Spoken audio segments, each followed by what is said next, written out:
Hello, it's Ricardo and welcome back to Elite Dangerous Odyssey.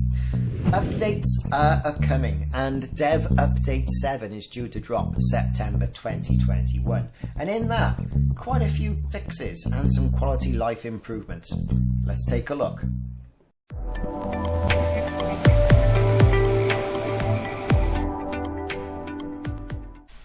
So Elite Dangerous Odyssey Dev Update 3 has hit. And with that has got quite a long, look at this, how long it is,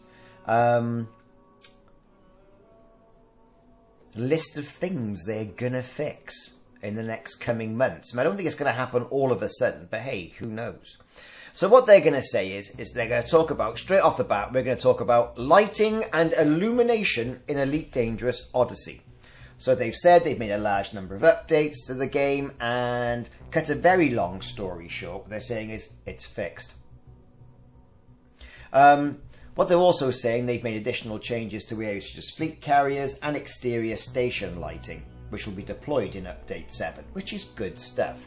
They recognise that some people are still not happy with it, but you know, they use an awful lot of words here to be very polite, whereas what they're saying is, yeah, we're not going to do anything unless it jumps out and blatantly breaks the game. Alright, so they're closing the lighting and illumination for Elite Dangerous Odyssey. So next up is number 2. Number 2, please, of Elite Dangerous Odyssey Dev Update 3.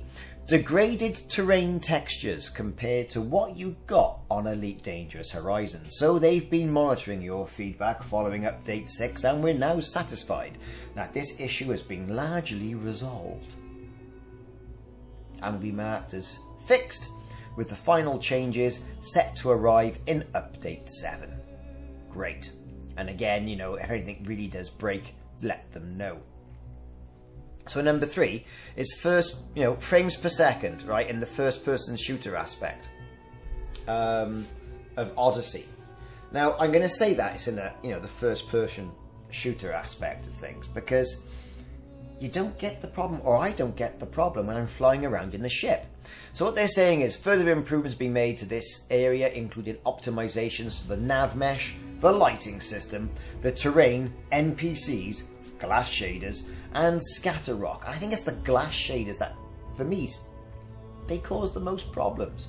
So our core code team is making good progress on more substantial optimizations.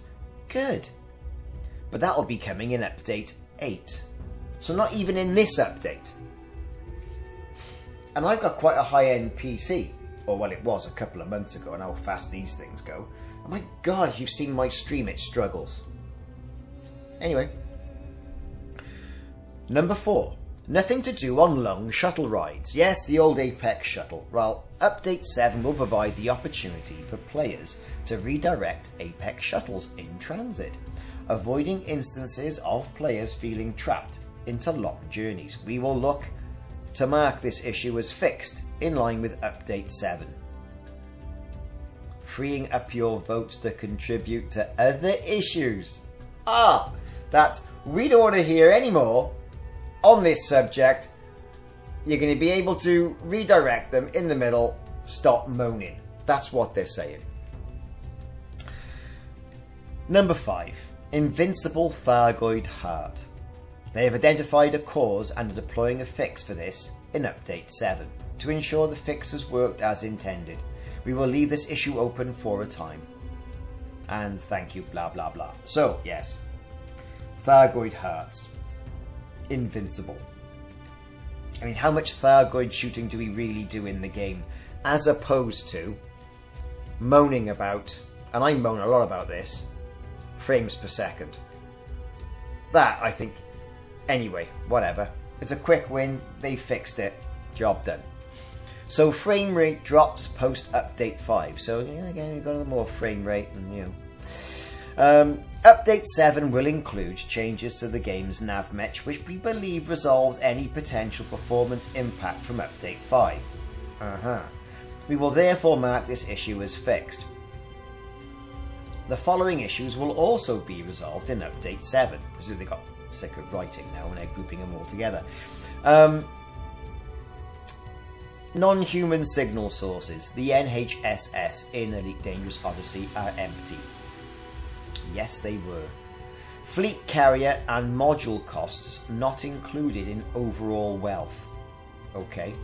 Support missions are not widely available. Now, yes, this is a right pain. I do like dropping down to a planet, getting the old power regulator out, whapping it into the generator, having that nice startup sequence, and then getting totally owned by all the other people who turn up at the base to shoot me. So, but I do enjoy the support missions. I really do. Great way, get in there. The base could be all shut down. It could have some scavengers. You get your data. You get all your bits and bobs. Anyway. Right. Missions and rewards are not shared with the team. Well, the problems we've had with this, especially the little crew that I play with, is that when the game crashes, you can't reshare the mission.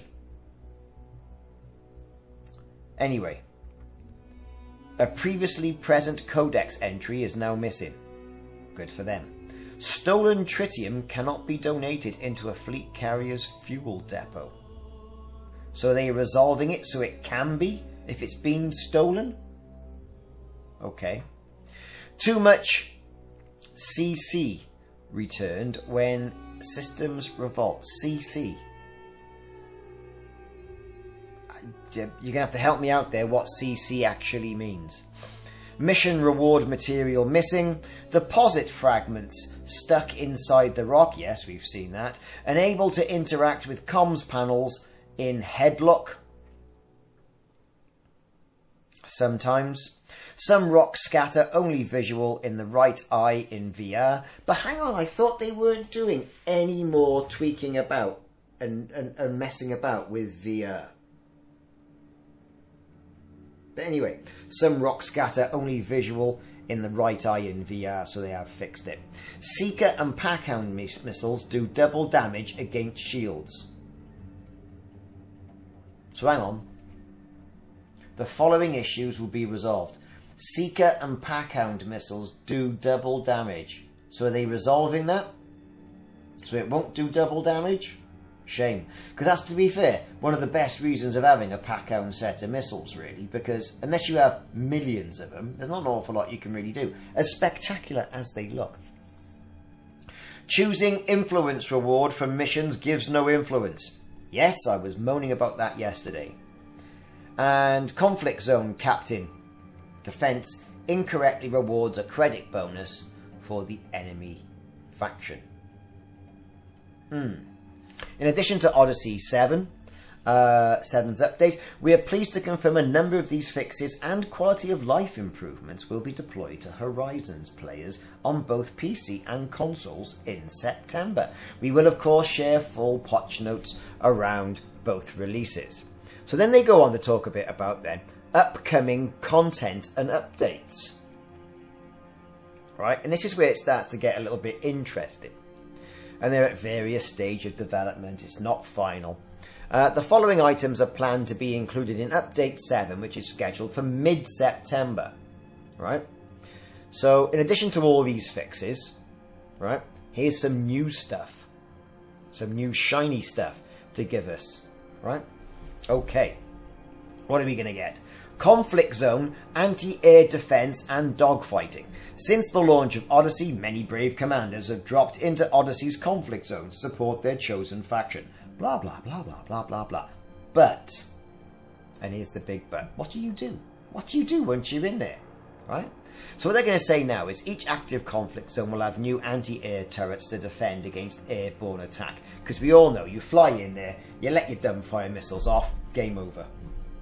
It's game over for them. So what stops players doing that? You've got to have these turrets. And I think, having these missions where people defend them or people have to go and take them out will be great. And I think it also will be a good way of having these turrets as well, if they do this, putting them around every settlement so that you can't just fly in there with your ship, lay waste to them with a load of mines or a load of dumbfire missiles, because this thing should be independent of... Well, the only way it could get it to work, it should be independent of the base's power source, shouldn't it?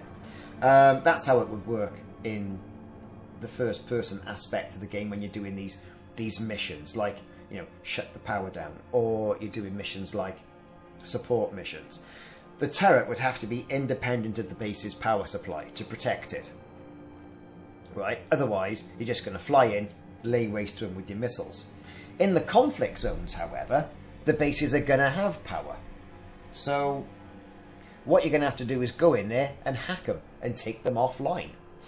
So that would be great. It's interesting to see if those anti-air defense turrets do actually move into sort of like the normal mission-based bases that we see in the open part of the game. Now Frontier did put a little video together to showcase what's going on with the new turret defense aspect of the game. And this being gameplay footage. God knows what they're playing this on, a Cray supercomputer probably. But it does speak to the fact that people have been quite enamoured with the Frontier Solutions part of the game, and that it's been lacking certain depth. And that certain depth's all been about the fact that, as I've mentioned in my last rant, that there needs to be a crossover between air support and ground support. You know, unless the ships that are dropping troops on the ground are going to start open firing on the ships that are coming in, their own personal players' ships, for example, and other people who want to try and just get quick points by laying waste with missiles, well, then there has to be something done about that. And that comes in the shape of the turrets and turret defences. As we saw there, someone's gone up there, they've hacked the panel, they've got their little charge device, and they've overloaded and taken that turret offline. Now, whether that's offline for a certain period of time, or whether that's offline indefinitely until someone can perhaps say bring it online, who knows, and we're going to have to wait and see until this part of gameplay modification actually hits the main game. And all this does come as a welcome addition to the first person aspect of Elite Dangerous Odyssey, whereas, you know, people have pretty much done the missions that came out at launch to death, and want a little bit more variety as well. And if that comes in the form of a new mission in regards to, you know, Frontier Solutions, great. But I think to make it a success, it also needs to permeate into the more casual game, as it were. There needs to be more content in that part of game to make the existing missions, like support, like combat, like salvage, to be a bit more engaging, have more variety. And these need to keep coming in regular intervals as well. There's also mention of Enforcer units being brought into the game. These are going to be armed with rocket launchers. Think how much damage they're going to be able to do to the SRVs and to ships as well. So no longer will you be able to just rock in and start mowing down an entire area with your SRV and the big guns that are on top of that. Oh no, because a guy with a rocket launcher will certainly thwart your plans. Something else that's going to be getting some love is station interiors. Now don't get too excited just yet. It's still going to be the same old interior, but they are going to be dressing it slightly differently. What do we mean by this? Well, from what they say in the notes is that agricultural stations will have an agricultural theme, industrial stations will have an industrial theme, you know, tourist stations will have a more plush theme as well. And by that they're going to be chaining out some railings, they'll be changing some colour schemes as well, to give that impression that where you're landing, like what we see in the docking bays for the different station, will reflect inside as well to the main station interiors. Unfortunately, there's not going to be any yet. There's not going to be any new places to explore inside the stations, which for me is what it's really lacking. It's really lacking more station interior spaces.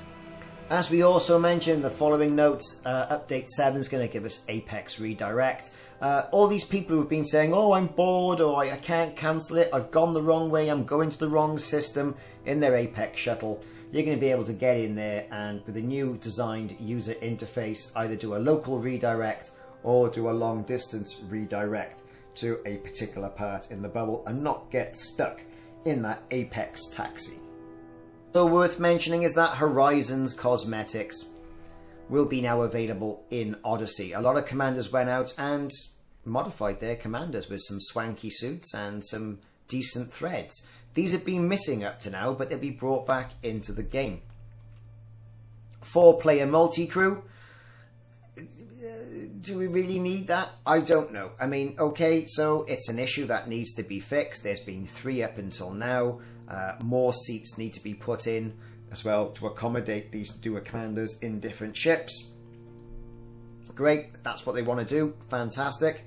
I suppose it really does come into its own if you have more people in one ship in Odyssey when you're going to go out and do your missions. So, a welcome addition. Let me know in the comments on that one. And then new engineers in Colonia. Okay, Rosa Diet, one of Odyssey's new engineers based out of Colonia. Good for her. And you got a little bit of blurb on her as well. So they're still going on, they say, to expand mission features for Odyssey with the aim to increase mission diversity, as we mentioned earlier on. And here's something that caused a little bit of a stir. Megaship social spaces. Now, megaship, not fleet carrier. Megaship. That's what it says here.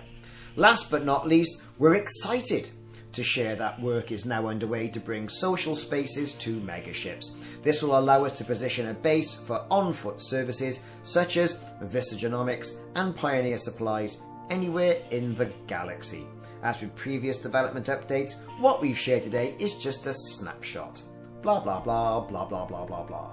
So let me know what you think of Dev Update 3, or Update 7 is what it is really, for Elite Dangerous Odyssey. I've been Ricardo, thanks for sticking through this with me. Let me know in the comments what you think. Is it good enough to reignite your passion of Elite Dangerous, or is it too little too late? I don't know. What you think? Let me know. Thanks very much for watching. Like and subscribe if you haven't already done so, and I shall see you soon.